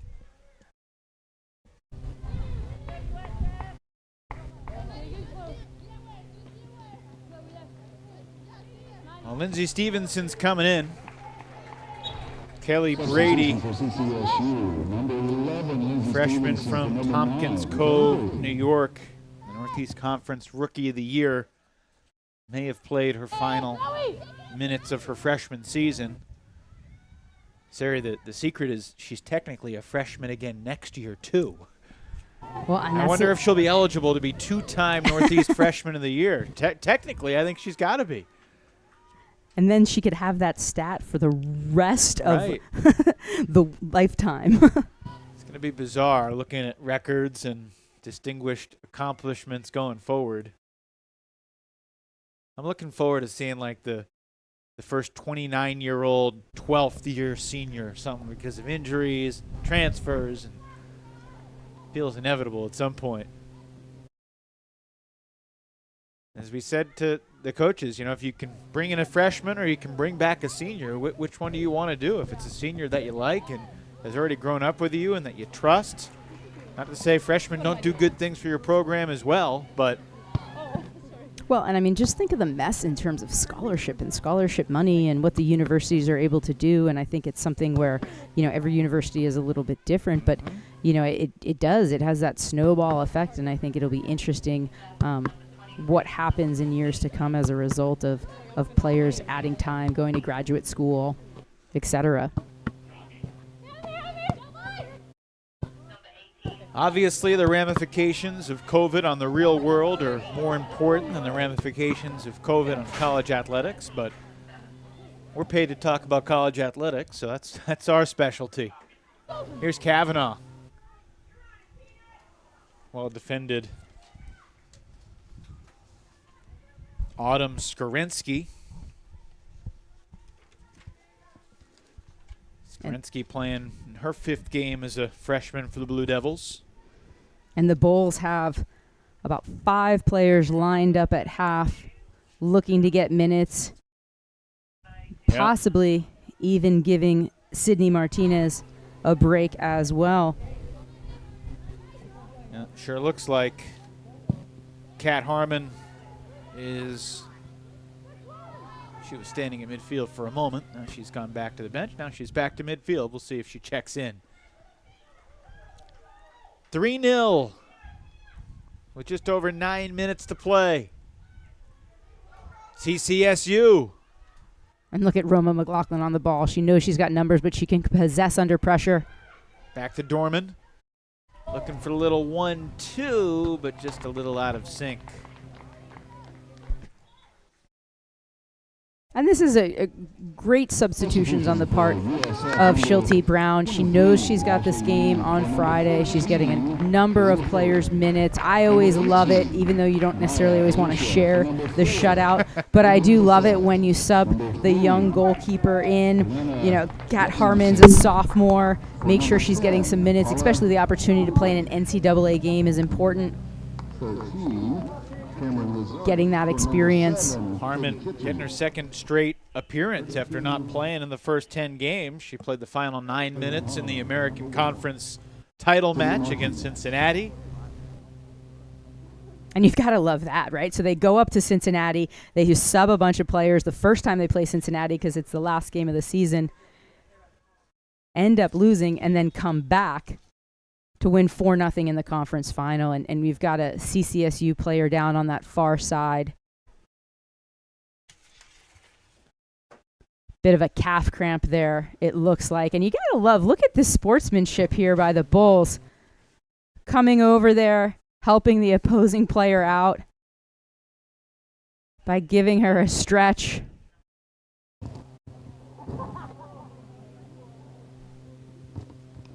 And that's Cavella was down on the ground, and it looks like it was number 27, Aiden O'Donohue, the senior from Pittsburgh, that was helping her out with a little stretch there.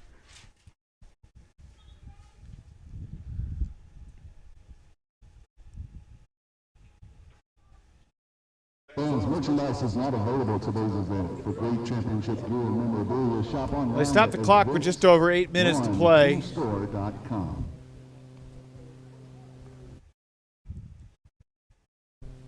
Mentioned it earlier, but USF has never played Texas A&M in women's soccer before. Certainly 2 big schools going head-to-head, 2 great universities with great women's soccer tradition.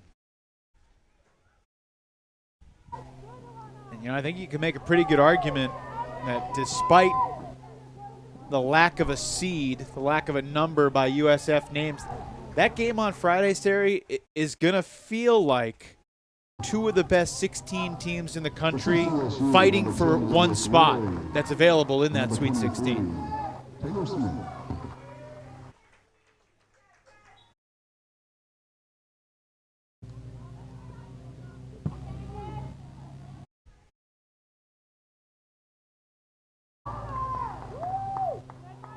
It's interesting. You see Lieblich's now in the center of the park where she had been out wide for a lot of the game, and they've still kept Dennis in, despite getting pretty much subs across the board in every other position.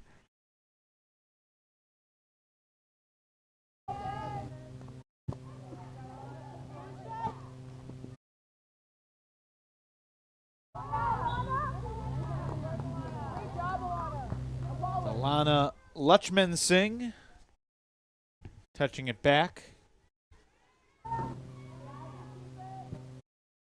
Cheyenne Dennis, one of the few starters still out there for USF. And here come the Blue Devils. You know what? I was saying, because of the numbers, although they're cool, they are hard to read. That number 10 is actually, I think, 16. I think that's Maya Elisa in there. So they have made subs across the board except for Dennis.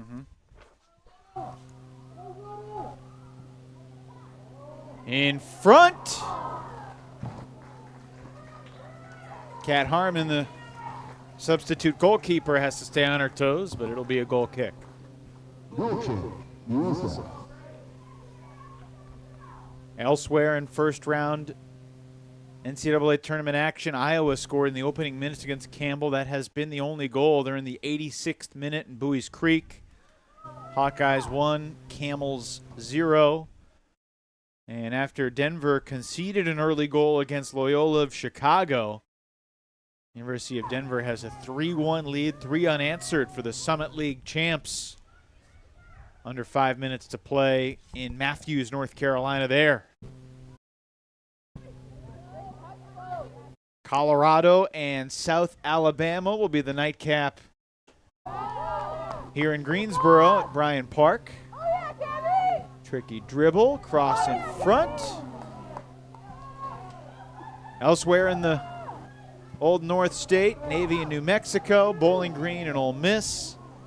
Southeastern Louisiana has Rutgers, and the Liberty Flames and the Washington Huskies will do battle in their first round match. And you see the frustration on the senior Jenna Ray Cavella. Made that run, Dennis just denied it, and then she hangs and lingers on the ground for a little bit, just a little bit of frustration and not having anybody else forward to help her, and kind of just launches a shot that's too far and at a bad angle. And I think CCSU, once again, they came in, they knew that they didn't necessarily have a ton of depth and the weather was going to be a factor, and we see it did play in that second half, just the fatigue. And the weather might have been a small piece of the pie, but I give more credit to USF for their shot making and persistent offensive pressure since halftime. Definitely, and I think we did. Saw a different team in the first half from the second half. Nacella getting involved, Lieblich being able to get into the attack more.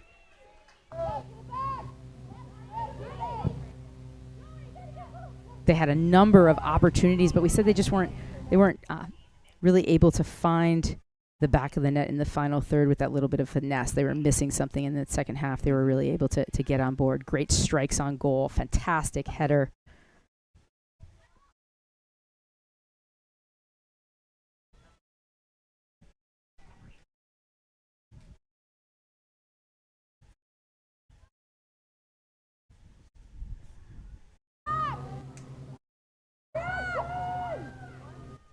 Just about 3 minutes to go and a 3-goal deficit. Sari, what would you say about this Central Connecticut State team? Obviously, it's been a year of adversity and cancellations and disappointments, but I mean, they're going to finish 7-1 in their abbreviated 8-game season in the NCAA tournament yet again, and certainly the favorite going into the 2021 fall in the Northeast Conference.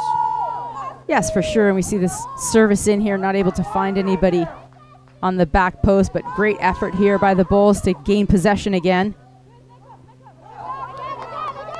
McLaughlin not giving up, right? Here's Roma McLaughlin, the MVP of the Northeast Conference tournament. It's 2 versus 4. Nutmegged the defender, Dennis, in front. Still loose, and Harmon, with the help of a little obstruction from her teammate, able to pounce. And you see McLaughlin, Cavella not giving up 2 versus 4, but we're still able to get the service across. But the Bulls shut it down and keeping that clean sheet.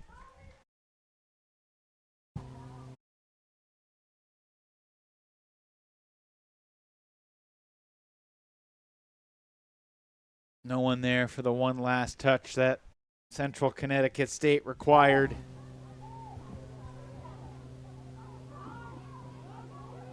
Three subs are standing at midfield to try to get in and maybe give the Blue Devil veterans one more final round of applause. Mick Darcy's 21st season is going to end in a first round setback to the USF Bulls from Tampa. 1 minute. 1 minute remaining. Regulation. Nothing to be ashamed of for the 7-time NEC Coach of the Year or his squad. And you can hear the CCSU fans appreciating the efforts of their veterans. Roma McLaughlin, Substituting number 19, Ashley Wright, for number 26, Autumns. Sydney Dorman, number 14, also to the bench, along with Erica Bardez. 30 seconds separating USF from the second round. Texas A&M is going to be a heck of a battle on Friday afternoon, Sari. The Aggies have been in every NCAA tournament since 1995. They've advanced to the second round 23 straight years, including this one, and they'll take on USF for the first time ever on Friday. About 70 hours from now, we'll be right back here. But the Bulls win this first round showdown 3-0. All the scoring coming after halftime, and Denise Schulte-Brown's team improves to 10-0-2. Texas A&M knew they would face an undefeated team on Friday, and it will be the Bulls out of the American Conference. Well, yeah, a tremendous effort by the Bulls in the second half to make those adjustments, wear down CCSU, and then find the back of the net. And those were terrific goals by players, and I think one of the things that they needed to do is they needed to get that confidence, and I think they have it now. Once again, I love Mick Darcy. He's a fantastic coach. He does a tremendous job with his team, but they just, in the second half, didn't have enough to take on the Bulls, and so we saw the score end 3-0 South Florida over Central Connecticut State. The goals scored from Kiera Hahn, Paula Lieblich, and Vivienne Bissett, all in the second half. So USF wins it 3-0 over Central Connecticut State. The Bulls and the Texas A&M Aggies here from Greensboro's Bryant Park on Friday. One more game coming up this evening from Bryant Park, Colorado and South Alabama, just a couple hours away. But for now, we say so long on behalf of our entire crew. For Sari Rose, I'm Evan Lepler. Congratulations to the Bulls. Look forward to seeing them Friday here from Greensboro. Good afternoon, everybody. Versus the Colorado Buffalo.